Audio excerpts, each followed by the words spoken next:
On you. Oh, you all missed a wonderful show. Matt and I were doing it again, and once again, I forgot to hit record. So we're going to start all over. Welcome to Baseball Biz on Deck.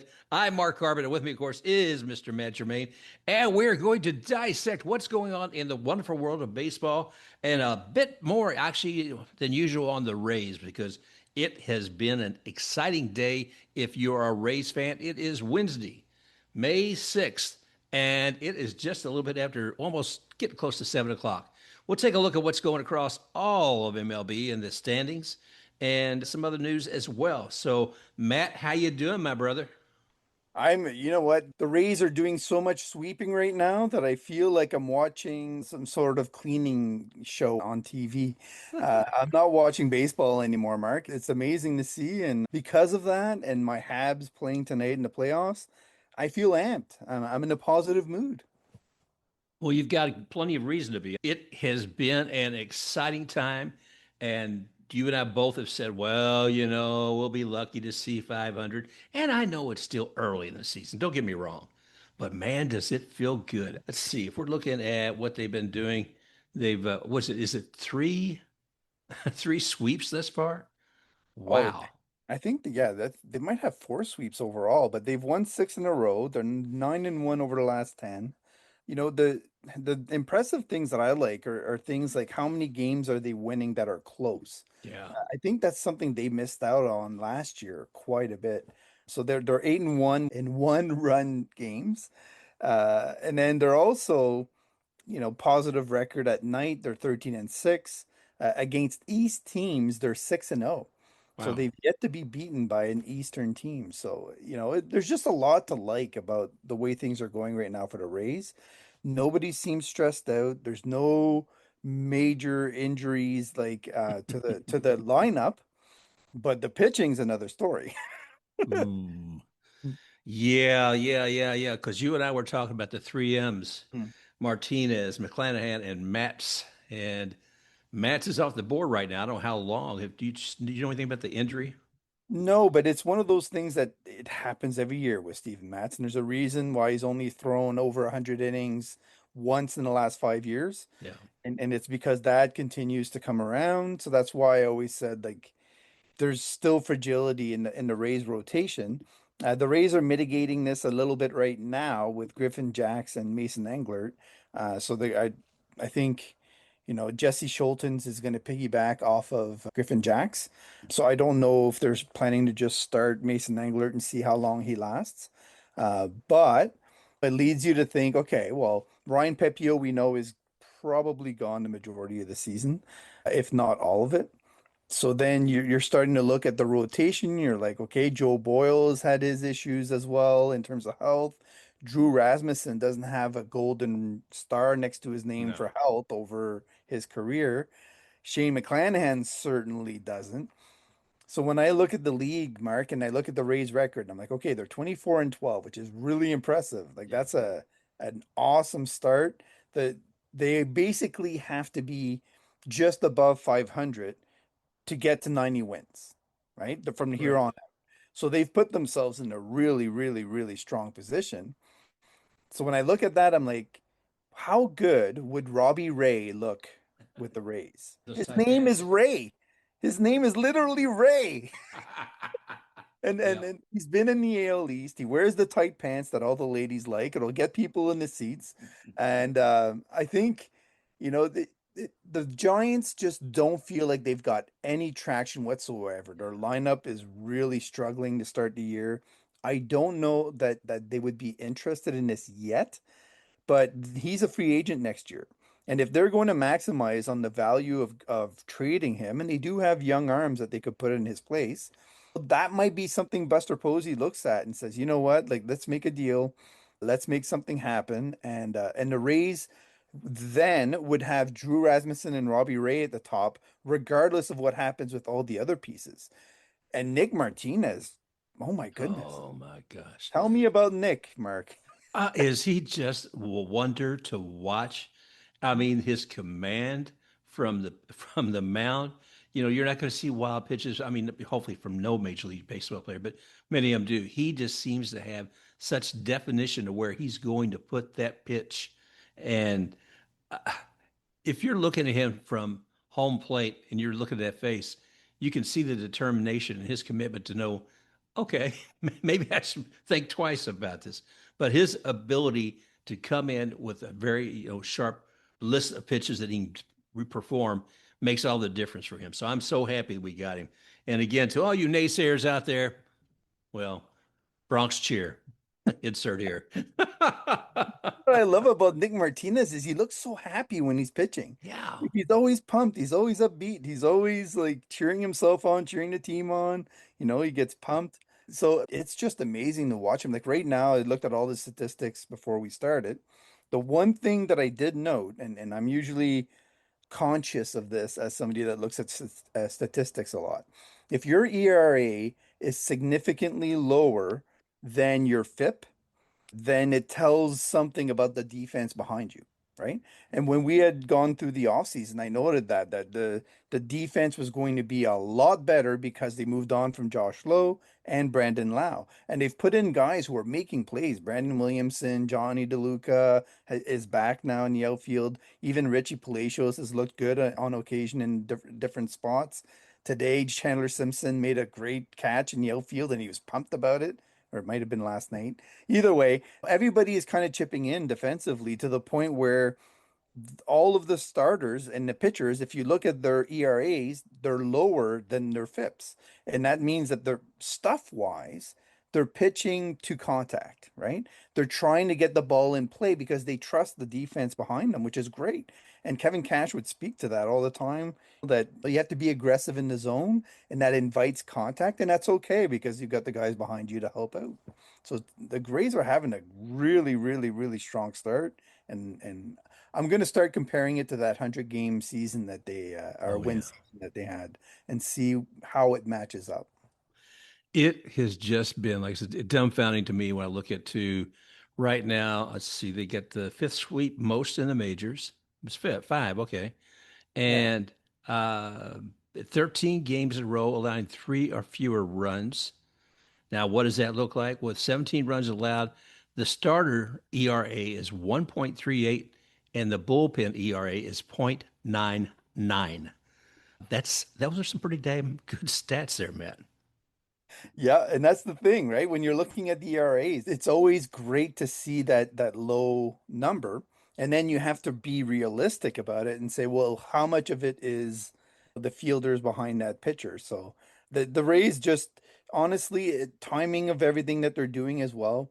But when you look at their team ERA as like both starters and relievers combined, and you put in next to the FIP, it's about 50 points lower. So the FIP is 412 and the ERA is 3.68.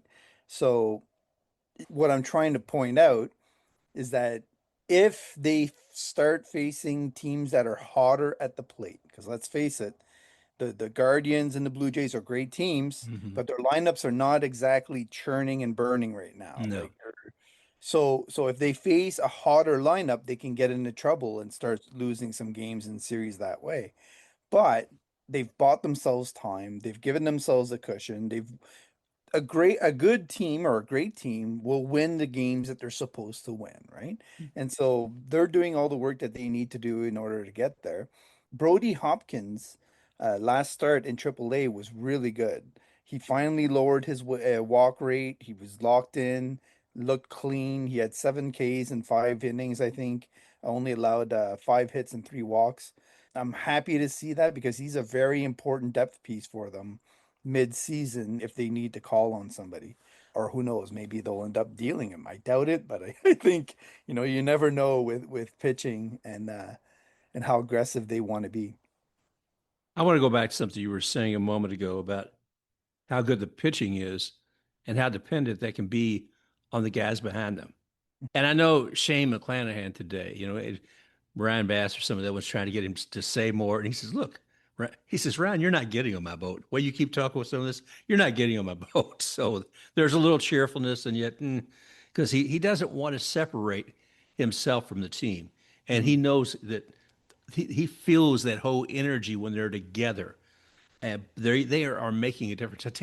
Today he pitched I think 5 1/3 innings and had 4 strikeouts, which Mm, is good. But yeah, that also meant there was a whole other lot of outs that had to take place because of those guys behind him.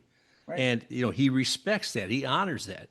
And looking at the Rays overall, okay, I'm going to throw out a guy, Taylor Walls.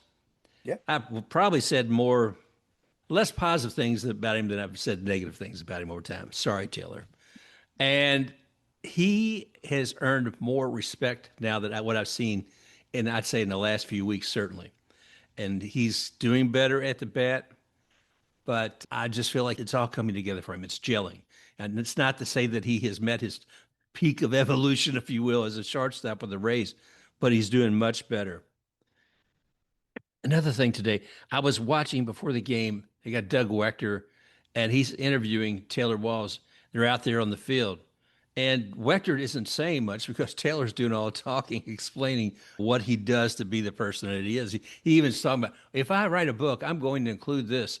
And the thing was, for him, is the pre-pitch strategy. He said 2/3 of what he does comes from that pre-pitch. And the pre-pitch is knowing who those players are, knowing where they hit the ball.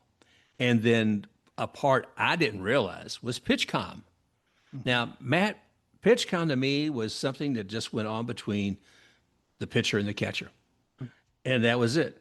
I did not realize that from one article I was reading, there were as many as 12 other little earpieces that they can give to other players on the field. Now, they won't give them to anybody in the dugout, but they'll allow them to have them in the field. And lo and behold, Tyler takes advantage of that. So he keeps a little earpiece in there and he hears the communication between the pitcher and the catcher.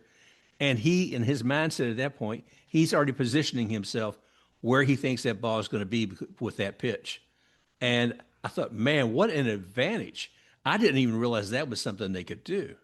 Yeah, imagine Jeter did that without the pitch com, right? Imagine if he had that. So that it's the Jeter school basically of how you position yourself before the play actually happens. And most teams will have some sort of signals to tell people where to be. But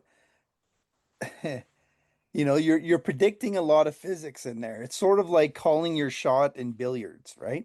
Where you're saying, okay, I want to go two bands and back in the side pocket. Like you're making a lot of decisions on where you're putting people. And honestly, it's impressive how often they're right, just because they know where that ball is going to be thrown by the pitcher. They hope it's not always Right. accurate, but so that gives you a significant advantage in terms of where you're going to put people. And I mean, if you ever go to batting practice or you watch people on the field, when they hit pitch to a certain location, the ball tends to go in a certain direction thereafter, right? It's hard to fool people with that. The only thing the hitter can do differently is either be late or early in Yeah. terms of when he hits the ball, right? And so generally speaking, if they're on time, that ball is going to be more predictable. So it is interesting to know like that pitch calm thing, who's going to hack it first, right? Who's going to be the first one to actually get caught hacking it? Mm, Who's going to jam it in the key moments? Because you can do jamming, like we do it for war. I'm in the military. And I literally have done that. So if you're able to jam communications in a key yeah. moment, then everybody's lost because they're so dependent on pitch com now, right?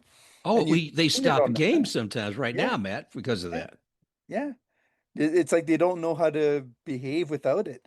It's at war, I kind of liken it to if you take away GPS, like military units would not know what where they're going or how they're getting there. I Yeah. think Taylor Walls is pointing to a good thing. It's a strategy like anything else that's thrown around in baseball lately. Yeah, I'm glad that he's having some success. It's especially because I feel the Rays have been open to playing a lot more small ball this year. Yeah. And he fits into that role where he's okay. Like, all right, so they value the skills that I can bring to the games, right? So that definitely helps him. You mentioned small ball, and I keep thinking bunt. It doesn't always mean bunt, though. And that because we do probably more of it than a lot of other teams, it gives us an advantage, I think, of what the opposing pitchers thinks of what our guys might do. And there's no doubt I've seen when Taylor comes to bat, they bring him in or they move him in, and it gives him also advantage if he wants to do something beyond that. Mhm. But oh my goodness, brother, I tell you what. So looking at him right now, who is the most exciting player for you with the Tampa Bay Rays? The most exciting? For you, yes. Oh, I would say Jonathan Aranda. Just Yeah. because I feel like he's coming like I Junior Caminero has the most explosive power and the most ceiling potential, like no doubt. He'll be a megastar for the foreseeable future. But Jonathan Aranda, I feel, is just becoming that polished hitter that can do everything in the key moments and wear opposing pitchers down. And no matter what, he'll come in clutch in key moments. Yandy Diaz, you could say the same for. I just feel like Yandy is less consistently powerful in the way that he hits to the point where he'll get like recently he had that single up the middle where it went off somebody. He's also getting a little bit older, so there's just Aranda is in like that key prime power, high average, high on base percentage, so he can be that anchor in the lineup that is consistently chugging along and wearing opponents down. Whereas I feel Junior Caminero has a lot of quick at bats or a lot of ground outs. So those are less productive and a little bit more frustrating to watch sometimes. So yeah, that's who I would go for. But I will point out another Mark. I'll say Ryan Vilade. I think the Rays are so successful right now against left-handed pitching, and it has a lot to do with Ryan Vilade. In the key moments when men are on base so far, he has a weighted on base average of a .438. A Explain WR. that. So that means he's basically getting on base almost half the time. Every time that he's facing, a pitcher and there's men on base. When they're in scoring position, it goes up to exactly 500. So, the ability to show up in that key moment and perform, like we were just saying with Aranda, Hmm. against most of the time left-handed pitching has been really helpful to the Rays who needed that. And they also have Johnny DeLuca who's chipping in, who's back and healthy this year. So between those two against left-handed pitching and the rest of the lineup that's able to do what they do, Chandler Simpson, Aranda, Diaz, etc., that starts to paint the picture as to why the Rays, even against the best left-handed pitching, have had a lot of success so far in 2026. Okay, buddy, you stole mine. Okay, Oh, you stole mine. First, I had a Rhonda, and then I said, okay, Volati and DeLuca. That if you had asked me that same question, it would have probably been in that sequence. I've looked at Caminero a lot lately, and right now he's still having some youth troubles. I see the temper at the plate when things don't work out, and some other pieces and consistency. He is going to be fantastic overall. So I said, well, if he's already picked all three of my guys, who am I going to pick that I really enjoy because I enjoy all this? And you said the name, and that's Chandler Simpson. mm. My gosh, I just love him at the plate. I love him at the bases. I love him out in left field. I mean, he is just a joy to watch. Now, either I think in today's game, one point he just kept fouling off probably about as many as 11 or 12 in one at bat. And it's like, go ahead, we're down the pitcher. Go ahead, wait till you get what you want. And then you don't know what he's going to do at the plate. He surprises everybody. And as far as positioning people in the field, why bother? It's like he is just amazing with what he brings to the plate. You know what I love about Chandler Simpson? Do When tell. when you listen to other announcers, other teams' announcers, like today, I had to watch the Toronto Blue Jays version because I'm in Canada. So they're talking and they're like, oh, another single from Chandler Simpson. As if they expect it, and they're like, "Oh man, we can't get this guy out." And that's exactly the feeling you get with Chandler. Is like he's gonna get on base, and then he's trouble. Every single's a double, every Oh yeah. double's a triple. Like so, he gets under people's skin. Like if he's getting under the announcers' skins like that, the team is having it even worse because they know once he's on base, they've got Junior, they've got Jonathan, and they've got Yandy waiting right behind Oh him. yeah. Like, come on, that's not only are you facing tough hitters at that point, but you've got speed on the bases. And that's the other thing, Mark. The Rays are driving teams nuts. They're throwing errors and the misplays, and they're putting so much pressure speed wise on the bases this year. And I'm seeing a lot of errors, a lot of rushed plays that probably could have been made, plays to the wrong bases. So there's a lot of games that they're winning on those margins where they get into situations because of the speed factor, and Chandler definitely brings that. Yes, he does. Well, there's just so many different players that make it interesting, and then watching them all gel together has just made this an exciting team. I Mhm. mean, if we look back to the first couple of weeks of this season, that gelling wasn't there. The the bullpen was really seems to be was struggling more. They seem to be doing much better. I mean, today, for instance, let's see, have that up a moment ago. Shane McClanahan, 5 2/3 innings, 2 hits, 1 walk, 4 strikeouts. Let's see. Beyond that, who came in? Was it Kelly came in for a third of an inning? Clevenger, no, Kelly came in for a full inning. Clevenger came in for a third of an inning with a strikeout. Brian Baker for an inning with a strikeout. Ian Seymour with an inning and 1 strikeout. But there wasn't much activity going on at the plate from the Jays. There was some, don't get me wrong, but the team, since there was just like 1 strikeout per inning, it goes back to what we were saying earlier with Shane. There's so much respect for the team behind him, either catching a ball, getting somebody out to a double play. Just a lot of excitement out there. Yeah, I'd also like to point out Ben Williamson. Like the more I watch him, the more I enjoy watching what he offers. He's confident on the field. Every play he makes, he's in. He's always communicating with the other players around him. Today, he made a nice catch out of second base, running towards the foul area, and he was calling off the first baseman and the right fielder, making sure that everybody knew that he was going to get it. Over the last 9 games, Mark, he's hitting 345 with a 367 on base percentage. He Wow. has a 13% strikeout rate, and he's getting on base at with a 3.3 percent walk rate. But his batting average on balls in play is up to 400. He's really coming into his own offensively. He's already strong and versatile defensively. I would bet you that the majority of the AL East, if they could somehow get a utility player of that caliber, they would take him in a heartbeat. He is literally the kind of player you look for because he can fit in any infield position and you're confident with it.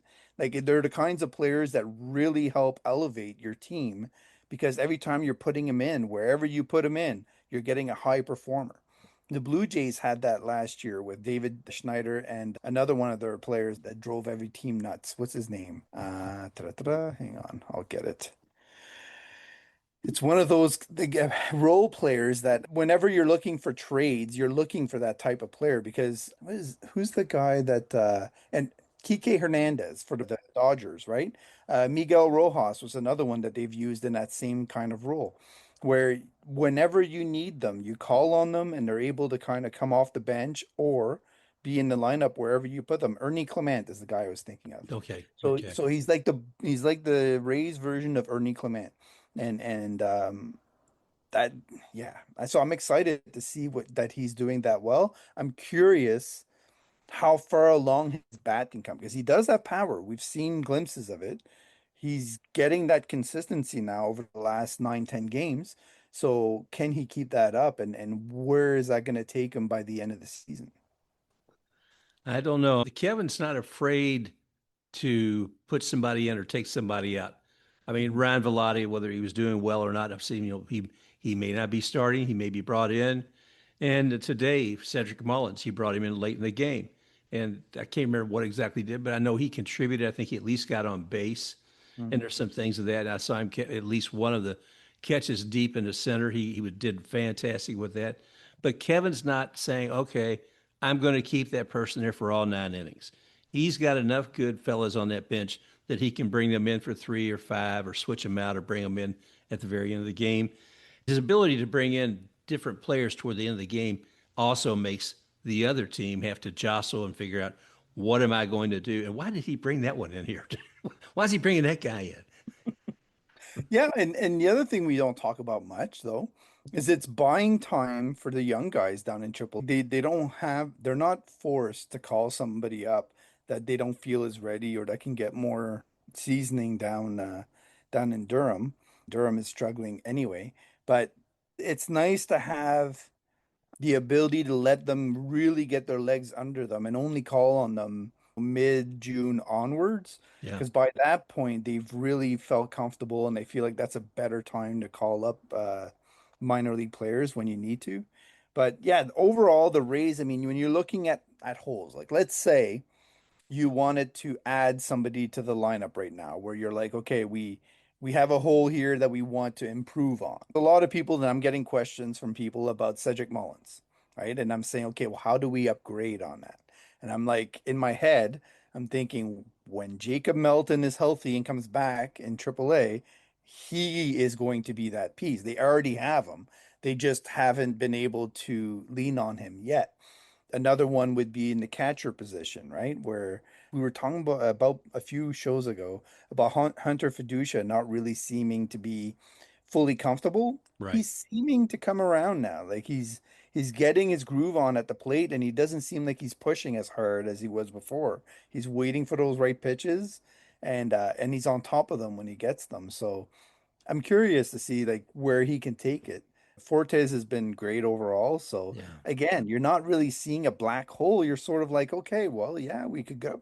So the point is, you've got a really good team right now, and you basically it's like one of those hands-off things where you're like, I'm not touching this thing as it's riding along. I don't Yeah. want to break anything. So yeah, it's nice to see. It's unfortunate we have a few guys out right now, Matz and Pepiot.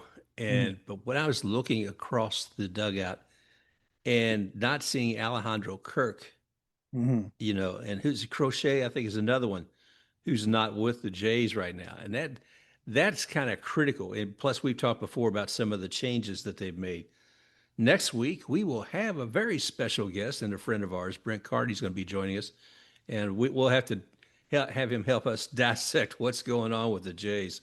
They're having issues with their pen as well, and I think that's one thing that we haven't really touched on yet today, where the Rays have had to jumble things up because they traded away Pete Fairbanks, and they've brought in some surprising names like to kind of fill in as they need them. Today they got back Garrett Clevenger, which is great. Ian Seymour has been awesome from the beginning, but like Legumina, all right, I know I'm saying it wrong. I'm just torching that name. Terrible. But he's come out of nowhere and he's actually looked pretty solid. Like they put him in key spots. Cole Salsers had a few saves, but more than anyone, like Brian Baker, like the Hmm. revelation that he's been and how many Rays fans tore him apart last year at the end of the season because of all the struggles he was having once they acquired him from Baltimore. But now he's really looking like, and I've noted him a couple of times where he looks hungry. He wants the ball. He wants to attack the opposing team's best hitters, and that's what you want in a closer, right? So when you're talking about him already to this point having 9 saves, that's impressive, Oh right? yeah. That's a huge part of it. And in terms of blown saves, I mean, you're not really seeing very much on that end, but he's got two of them. But I think they were early in the season and he was still kind of trying to find his legs. He's got 15 Ks over 13 innings and he's only allowed 3 walks. So Wow. again, we're talking about like wanting somebody that's aggressive and in the zone. He's not walking anyone. When you're talking about relief, walks are your enemy. Like they're definitely going to drive the manager nuts and your team nuts overall. So I think the Rays are in a good place when it comes to the pen. And I just want to note this, Mark. Like their pen is strong. It's one of the top 5 in the league right now in terms of overall performance, but they don't have Manuel Rodriguez, Edwin Uceta, who was a really key piece last year, and Steven Wilson, who they had brought in to try to be one of those veteran leader kind of guys in the pen this year. And he just ended up being hurt during spring training. So those are 3 key guys that they were going to supposedly lean on. So to be able to fill those holes with other guys and still get the performance is really nice to see.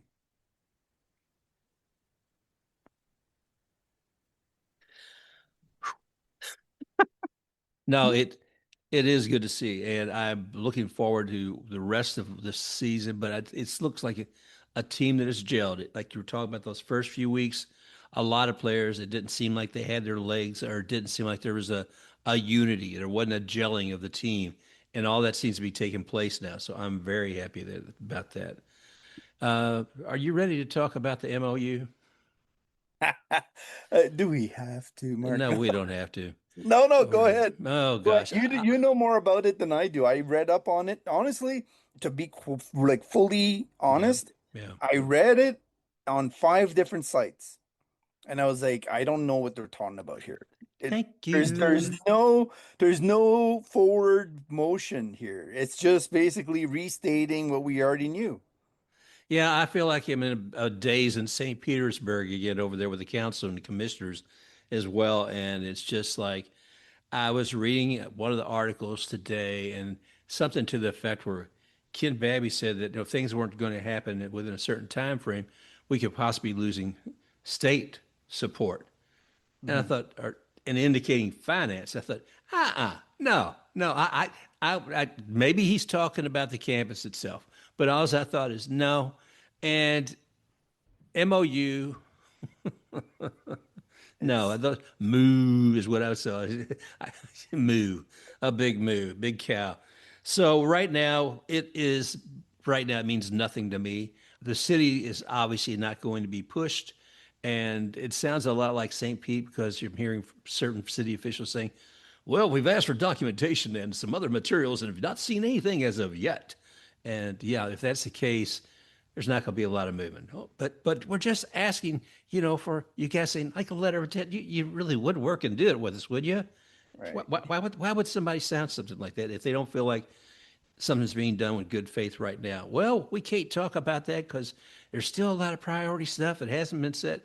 And if that's the case, if the Rays are saying that there's pieces like that, would you invest in a business that's just they're still trying to get all their finance and pieces together yet? I don't know. It leaves a So there's a lot of big questions in there, and one of the ones that I have that always comes to mind is okay, where like and everybody's asking the same question, where is the money going to come from, right? And so what locked it in for St. Petersburg? Why did they agree to that deal with Stu way back when? And I'll tell you exactly why. Because they please. took responsibility for the cost overruns. Mm-hmm. So the only thing that I saw today that is would tell me, okay, they could potentially sell things to taxpayers because the Rays supposedly are willing to be on the hook for any cost overruns that come from the build itself, right? Yep. And that's a big piece. Like that's if you've got certainty and you've got whatever, like how many times do we see transit things? They sign for $1 billion. Next thing you know, it's 8 billion, and you're like, "What? How did that happen?" Right? So, as a city, you can't have that. Like that. That No. is just that'll make people super angry, and you end up like the Boston. I think is the Big Dig when they had those cost overruns from Oh what the yeah. governor signed there. That's yeah, that's sketchy. Um, Sure.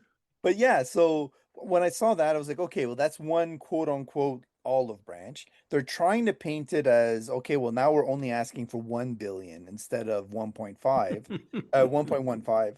So really, they're asking for the exact same amount that Orlando has already guaranteed them. Yep. So they're no worse for the wear. Like the owners are sitting there pretty because they have Orlando on the hook and they're just basically fishing now with a fish on a hook and if they're trying to fish another fish. And so if it happens, great. If not, they'll walk away and they'll go to Orlando and they'll be in the same state 2 hours away.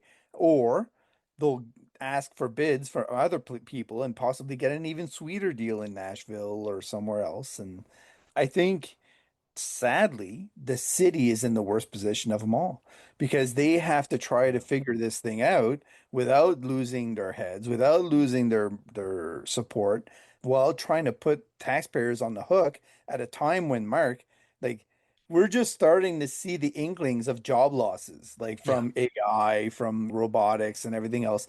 It's going to explode in the near future in terms Oh of, yeah. so how do you sell spending $1 billion? Just to paint you a picture, $1 billion buys you a gigafactory, right? If you're going to Hmm. grow food in a gigafactory to feed people at a cheap rate so that they can have affordable food, that is an investment that if you told Tampa population that, they would be behind it 1,000%. Oh And yeah. they would say, spend it. $1 billion to feed us for cheap, we're in. But $1 billion to have something shiny in the middle of your city while you're starving, that is not very attractive. No, no, no, no. And I mean, I think that it's kind of interesting because if you look, I think it really is a better fit for Orlando, as much as I hate to say that. And I Mm, think that might be the case. I'm looking though, this is broad strokes here, looking out in Vegas. And you'll find a lot of folks are saying Vegas isn't what Vegas was 10 years ago, as mm, far as the number of people that are coming and the amount of money that's being spent. I don't know that'll be the case with Orlando, but I truly believe that's where it's all going to wind up. I hope I'm wrong. I really do. mm. And Ken Bebby, forgive me, buddy, but that's the way I see it right now. Much like Matt, I have trouble spending that money for something like that. Oh, Matt, let's go completely extraneous from all this stuff. I saw one today, and it was about a gentleman how many years ago he had taken, I can't remember which team it was. He'd taken them to task because they were taking hot dogs up a nickel. And this is like 30, 40 years ago, probably more than that. And he took them to task, and this dude did the research. I had to find it and put it. We'll talk about it sometime. It's funny, but there's the things that change year to year, and I have no idea. I haven't priced food and all that at the Trop, and I haven't gone. I'm going to. I started to go today. But anyway, it's going to be interesting to see the different kinds of foods. And I see that they're really great about making sure they promote it during the show, bringing it down to Doug Wechter, et cetera. And it amuses me. It doesn't bother me. But what was also interesting, Matt, is what's happening between the commercial breaks. Mm. And it tells me a lot about maybe who's supporting the Rays. United Mortgage, Home Mortgage, which is obviously, 'cause I don't know if Zalupski has any ownership in that, but obviously him being big with real estate, I could see that tie in. But what I'm not seeing is used to see a lot of auto dealers, local auto dealer ads. And maybe it's because whoever's managing it now, going through MLB or whatever, and they've sought out others, or but it's the little things that are different when you walk into a room and maybe they changed the color of the shade of that one wall by just an nth. It was, oh yeah, it was egg yellow cream and now it's just vanilla cream, French vanilla cream. It's like, yeah, you feel something different. And some of the things that familiar with that aren't there this year, I'm just curious. I'm curious. I'm probably have to reach out to some of these car dealers and find out what their association is with the Rays now. Yeah, sponsorships and what you're promoting, like it's a good question, especially when we relate it back to the stadium deal. Oh yeah. I know Stu talked about this constantly, how the naming rights were going to be such a big deal because they were going to use that for the majority of the yearly payments that they were making on the loan that they get. Normally, when you get a stadium build, the financials are so friendly, it's sickening, to be quite honest, in terms of no interest and all this stuff. Mm-hmm.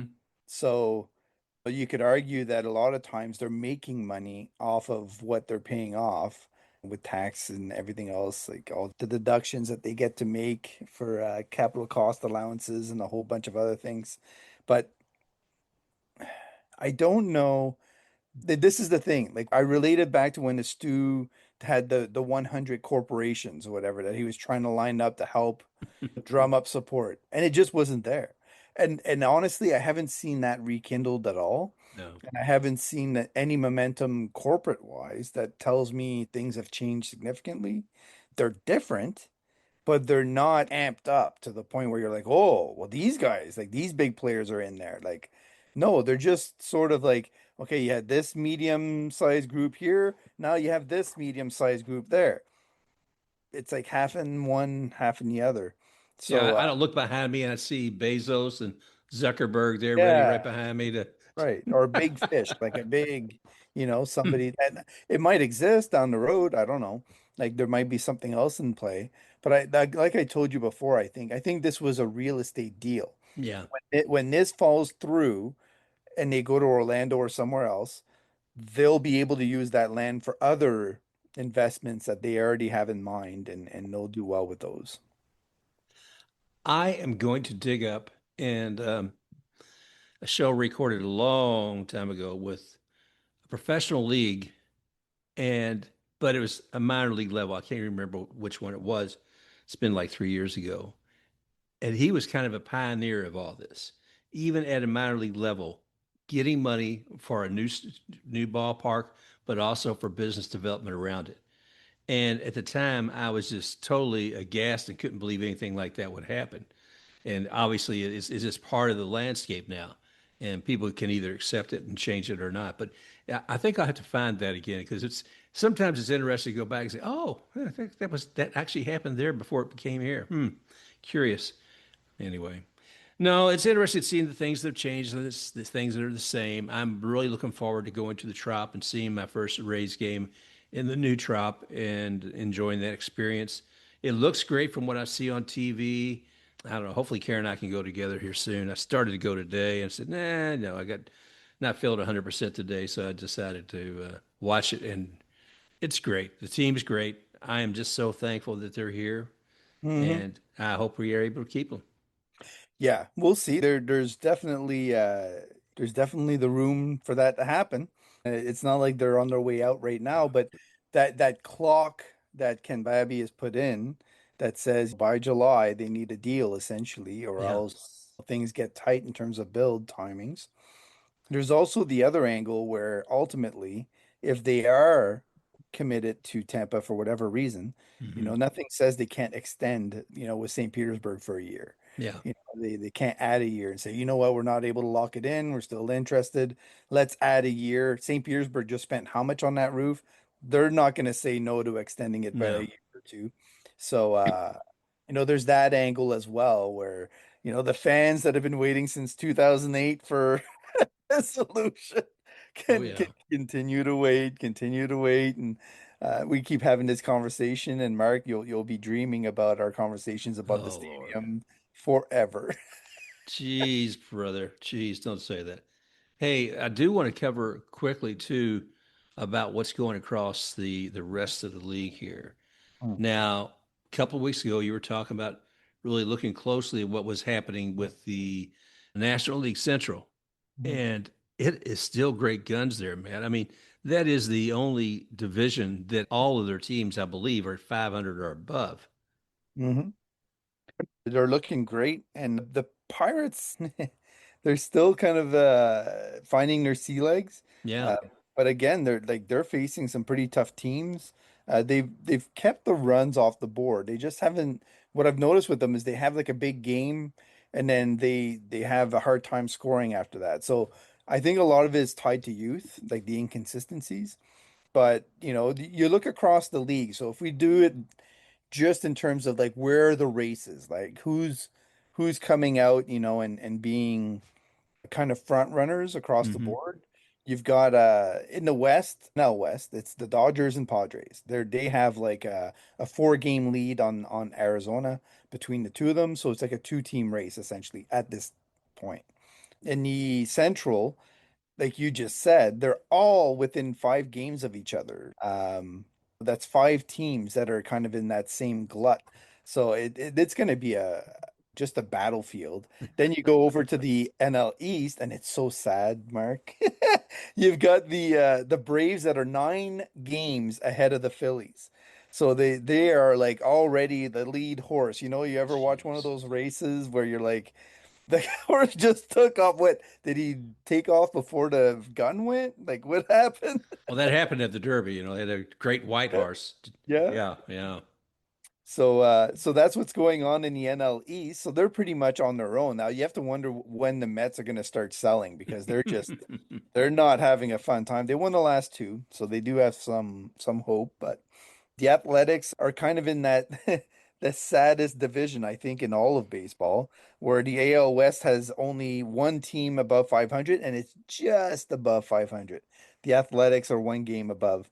The rest of them are all just under 500, or the Astros and Angels are pretty much at the bottom of the rankings for the American League.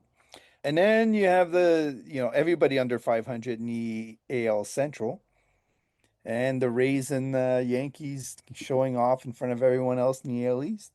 So, all together, it's not exactly a league that paints a picture of many cities being in the positive side, right?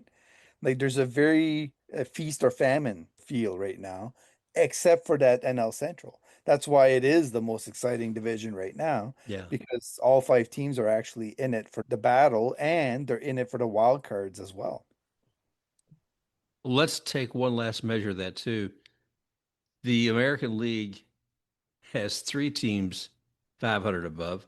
Mhm. National League then has nine. Let's try. You got, is that right? Yeah. Good Lord. Yeah, Jeez, if it Louise. keeps going that way, I'd be surprised, but that's kind of crazy. They might kick out the American League. Say, guys, come on. We're gonna bring another league in here. You're gonna be get some other divisions. I go, Yeah. jeez. What are your thoughts on the redoing the divisions? Like, is that going to be coming around? Is that the next step before they do they do it before or after they do expansion? I think you have to wait till after expansion. I think it would be too crazy to do it now and then say, okay, now where are we going to fit the other teams in? Mhm. Let's figure this out. Because if you brought in an extra team, then you have just one for each American and one national. Then suddenly you're there with 16 teams. So you have what, four divisions? You bring them at four divisions and four each. I think that would be the way to go.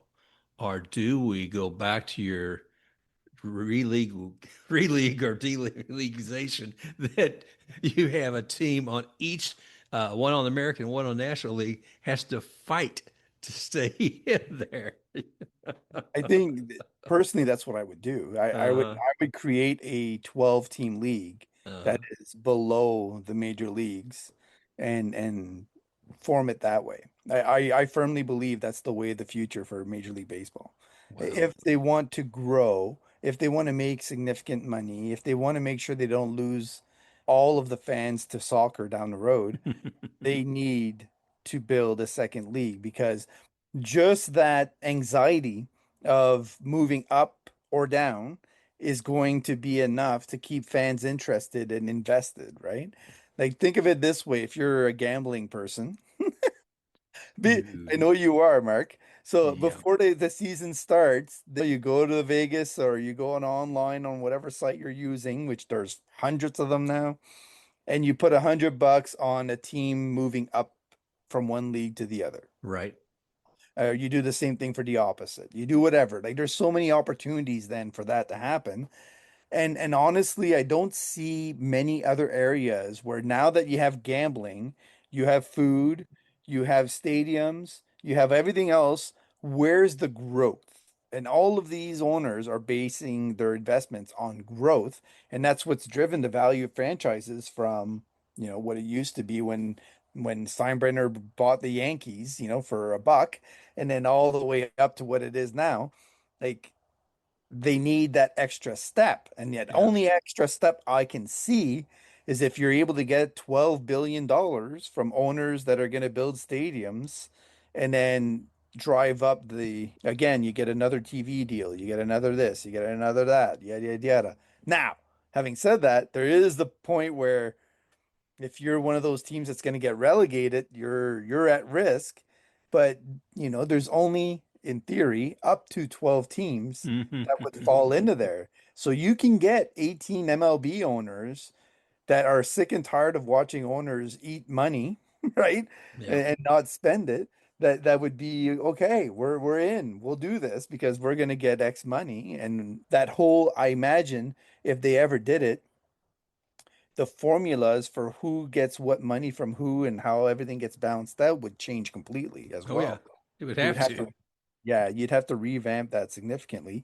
And Major League Baseball Players Association is not going to say no to that because all of their players are going to get more money Sure. and they're going to get poached from one team to the other and get bonuses and add in all kind of incentives if they get traded, if they get sold from one team to another, like that's just going to drive up the prices of all the players. So they're not going to get in the way.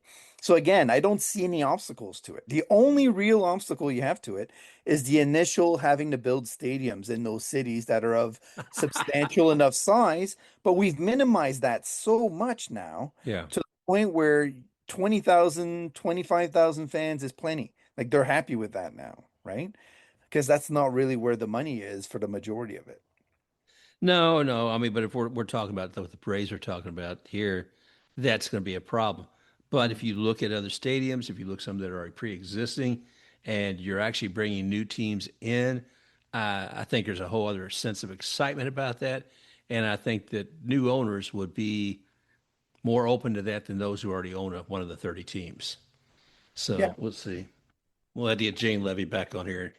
I don't think the Yankees are scared about getting relegated. No. I don't think the Dodgers are. I don't think, well, maybe the No. Mets are. That would be one. God bless them. God bless them. Yeah. Poor Steve Cohen. Oh gosh, I know what I liked about Steve Cohen is he's a fan. He and his wife are fans of the team. That's why they bought him. And I thought, well, he's going to buy a World Series his first year there, second year tops. It's what's it been 4 or 5 years now that he's owned them, and it's gotta hurt, man, because I do believe he's made investments, and I wonder if it's hurt him professionally as far as people say, well, I've seen what you've done with your investments in baseball, so I don't There's know. an argument to be made where the best move that they could make right now is to trade Francisco Lindor. Hmm. Because if you look at the consistent underperformer all the way through, I'm not saying he underperformed, but his teams have underperformed. Yeah. He's the one consistent throughout all those years. He's still young enough that you can get really good value, even though he's owed still a significant amount of money. It opens up the books for him to make other investments with other players, and more than anything, to remake the mentality and the direction of the team so that it takes new leadership. As long as Francisco Lindor is there, that leadership is going to follow him. Hmm. And I don't feel like he's exactly like I remember him and Javi Baez having their fun on the field and the way that they kind of had that immature, reaction to things going on.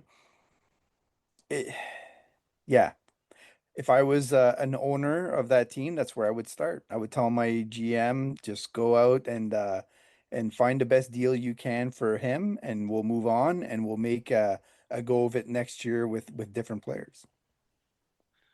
Or are there any other rocks that we need to look under right now before we move on? Because I think there's a hockey game going on here shortly, if not Yeah, already. yeah, they're down 2-0 right now. I'm Oh, watching good the Lord. score, and so I'm not missing anything. Oh, brother. The Well, the only other thing I would say is the Rays system. Like I was down on it at the beginning of the year because they were having a hard time. They were really not getting ahead.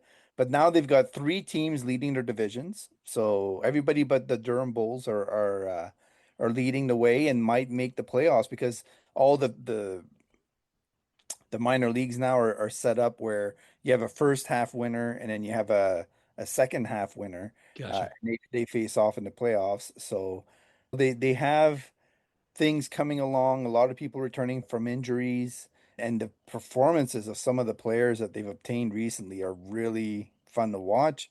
The pitching is starting to churn. So again, the minor league system is what keeps the machine going for the Rays. And no doubt in my mind, they'll make some deals shortly to amp up the roster and use some of that prospect capital to do it. Well, on that note, I want to thank you, Matt. And I want to remind folks the minor league games, there's a lot to see there.